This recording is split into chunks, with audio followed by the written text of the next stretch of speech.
So welcome to our civil service পদ্ধতি guys, এই YouTube চ্যানেলে তোমাদের সবাইকে আরেকবার ওয়েলকাম। তো আজকের বিশেষত কোনো ক্লাস না, একটা ফিনান্সিয়াল ডেটা বা স্ট্যাটিস্টিক্স বলতে পারো, যেটা আমি তোমাদের সামনে তুলে ধরবো। এখন ব্যাপার হচ্ছে পার্টিকুলারলি এই ভিডিওটা শুধু যে অ্যাসপিরেন্টদের জন্য তা নয়, কিন্তু যারা already in service, say government হতে পারে, প্রাইভেট হতে পারে, যাই খুশি হতে পারে, তুমি যে জায়গায় বিলং করো না কেন, যেভাবেই তুমি উপার্জন করো না কেন, তোমার এই মুহূর্তে ভারতবর্ষে দাঁড়িয়ে তোমার পজিশন সম্বন্ধে আলোচনা করব এবং বলবো নিজেকে কোথায় ভবিষ্যতে দেখতে চাও সেটার ব্যাপারে একটু ভাবনা চিন্তা আগে থেকেই করে নাও। তো মেনলি এই ক্লাসটা কিন্তু ফিনান্স স্ট্যাটিস্টিক্স নিয়ে, সুতরাং বারবার বলছি, যদি কোনো অ্যাসপিরেন্ট দেখে থাকো তার তো কাজে লাগবেই, যদি কোনো ইন সার্ভিস ক্যান্ডিডেটও দেখে থাকো তারও কিন্তু ভবিষ্যতে বা তাঁরও এটা ভবিষ্যতে কিন্তু কাজে লাগার মতো জিনিস। সুতরাং ক্লাসটা একটু ভালো করে দেখে নাও বা বুঝে নাও, কারণ এটা তোমার ভবিষ্যতের একটা জিনিস। তো চলো শুরু করা যাক আজকের ক্লাস। তো সিএসডিজি যেহেতু সিভিল সার্ভিস ফর দেশি গাইস, আমরা বরাবর তোমাদেরকে ইনসিস্ট করে যাই গভর্নমেন্ট সেক্টর এবং গভর্নমেন্ট সেক্টরের জন্য। সুতরাং প্রাইভেট সেক্টরে কি হচ্ছে না হচ্ছে বা বিজনেসম্যানদের কি হচ্ছে না হচ্ছে সেসব ব্যাপারে আমরা বিন্দুমাত্র অডিট না হওয়ার কথাও না, কারণ আমরা তোমার সবসময় বলি তোমরা সরকারি চাকরির জন্য উঠে পড়ে লাগো এবং চেষ্টা করো। এবার দেখো, খুব করুণ একটা মানে স্ট্যাটিস্টিক্স ডেটা, এটা শুনলে তুমি মানে রীতিমতো পাজল হয়ে যাবে। তো দেখো, ইন ইন্ডিয়া এই মুহূর্তে আমাদের দেশের জনসংখ্যা কত? 140 কোটির দেশ। ভারতবর্ষ 140 কোটি অ্যাপ্রক্স জনসংখ্যায় দাঁড়িয়ে আছে এবং আজকের দিনে দাঁড়িয়ে এই ডেটা রিপ্রেজেন্ট করছি। তো দেখো, এখানে টপ 10%, 55%, 3% এবং 1%, এই চারটে স্ল্যাবের মাধ্যমে তোমার ডিটেলস ডেটাটা আমি বোঝানোর চেষ্টা করব। টপ 10% মানে কি? 25,000 পার মান্থ। ভারতবর্ষে এই মুহূর্তে আজকের দিনে দাঁড়িয়ে 25,000 টাকা মান্থলি ইনকাম জনসংখ্যার মাত্র 10% লোক। বুঝতে পারছো কোথায় দাঁড়িয়ে আছো? যারা শুরু করনি, যারা এখনো ইনকাম শুরু হয়নি যাদের, তারা শুধু এই ডেটাটা একবার দেখে নাও। ইনকাম করাটা অতটা সহজ জিনিস না যতটা বাইরে থেকে দেখে মনে হয়। সে সরকারি চাকরি করো, বিজনেস করো, প্রাইভেট ফান্ডে করো, যাই করো না কেন, ভারতবর্ষের মাত্র 10% লোক মাস গেলে 25,000 টাকা ইনকাম করে। বুঝতে পারছো? এরপরে দেখো আরো করুণ অবস্থা, টপ 5%, 65,000 পার মান্থ ইনকাম করে মাত্র 5% লোক। কত বললাম? 65,000 টাকা মান্থলি ইনকাম 5% লোক করে ভারতবর্ষে, 140 কোটি দেশ।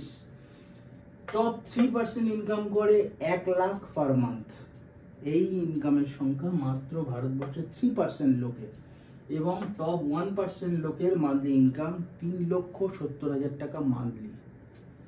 বুঝতে পারছো ইনকাম কতটা টাফ জায়গা? অতটা সোজা নয় যতটা বাইরে থেকে দেখে আপাতমস্তক দেখে মনে হয় যে সরকারি চাকরির প্রিপারেশন করবো না, দরকার নেই, প্রাইভেট ফান্ডে সার্ভিস করবো, অনেক টাকা ইনকাম, অনেক রিল্যাক্সেশন, বিজনেস করব, প্রচুর টাকা কামাবো।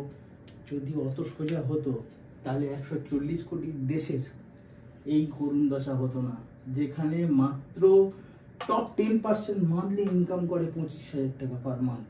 বুঝতে পারছো? ইনকাম যদি অত সহজ হতো, 10% ইনকামটা তাহলে 3%-এর জায়গায় গিয়ে ঠেকতো। 3% লোকের মান্থলি ইনকাম যেখানে 1 লাখ, সেখানে 10% লোকের ওটা হতে পারতো যদি অত ইনকামটা সোজা হতো। তো চলো এই ডেটার সঙ্গে আমরা গভর্নমেন্ট সেক্টরে যারা আছে বা ভবিষ্যতে তোমরা যারা আসবে তাদেরকে একটু রিলেট করাই। তো দেখো, শুরুতেই বলি যে এগুলো কিন্তু আমি অ্যাপ্রক্স স্টার্টিং স্যালারি হিসাবে রিপ্রেজেন্ট করছি। ধরো তুমি আজকের কোনো সরকারি চাকরিতে যোগদান করলে, সেক্ষেত্রে তুমি কোথায় থাকবে? তো 25,000 টাকা বা তার বেশি আমি ধরে নিচ্ছি। তো সেখানে ক্লার্ক এবং গ্রুপ ডি, সে সেন্ট্রাল হতে পারে, স্টেট হতে পারে, যে কোনো স্টেট হতে পারে, মোটামুটি ধরে নাও 25,000-এর উপরেই তাদের স্টার্টিং স্যালারিটা হয়ে থাকে নর্মাল ক্ষেত্রে। সুতরাং যারা ক্লার্ক এবং গ্রুপ ডি এই পর্যায়ের জবের জন্য প্রিপারেশন নিচ্ছ, তারা নিজেদেরকে ভবিষ্যতে এই 10%-এর জায়গায় দেখতে পাবে। ভারতবর্ষের 10% বলছি, কিন্তু আমি ওয়েস্ট বেঙ্গলের 10% নিয়ে কথা বলছি না।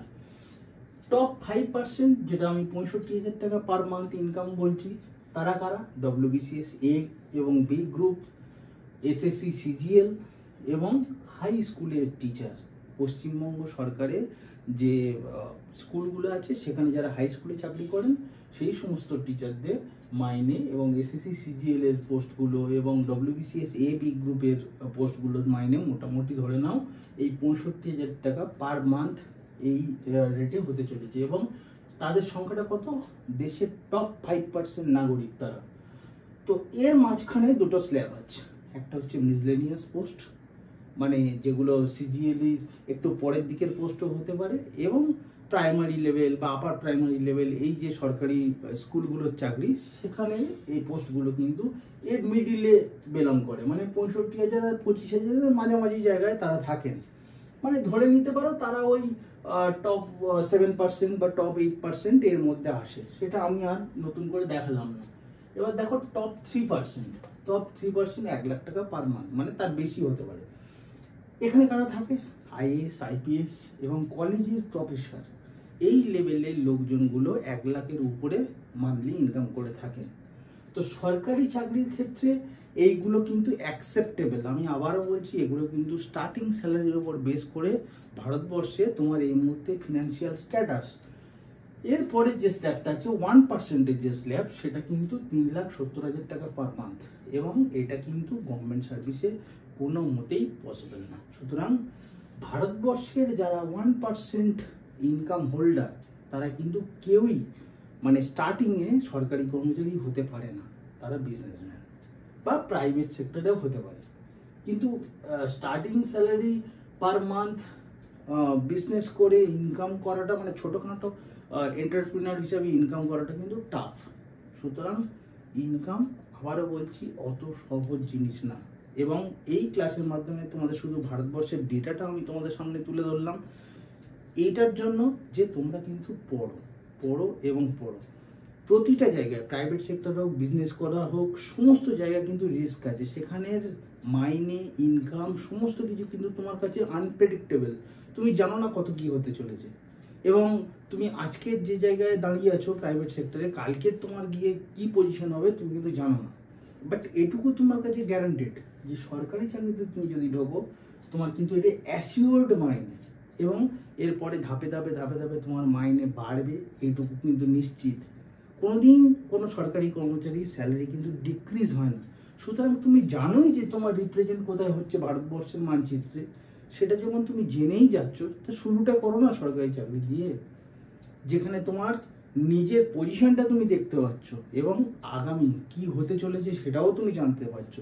সেটার জন্যই লেগে পড়ে থাকো।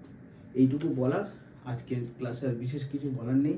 শুধু বলবো অনেক ক্লাস আসছে আমাদের, আর সামনে প্রচুর পরীক্ষা আছে। তোমরা কিন্তু খুব ভালো করে পড়ো এবং পড়ো। চলো, টাটা।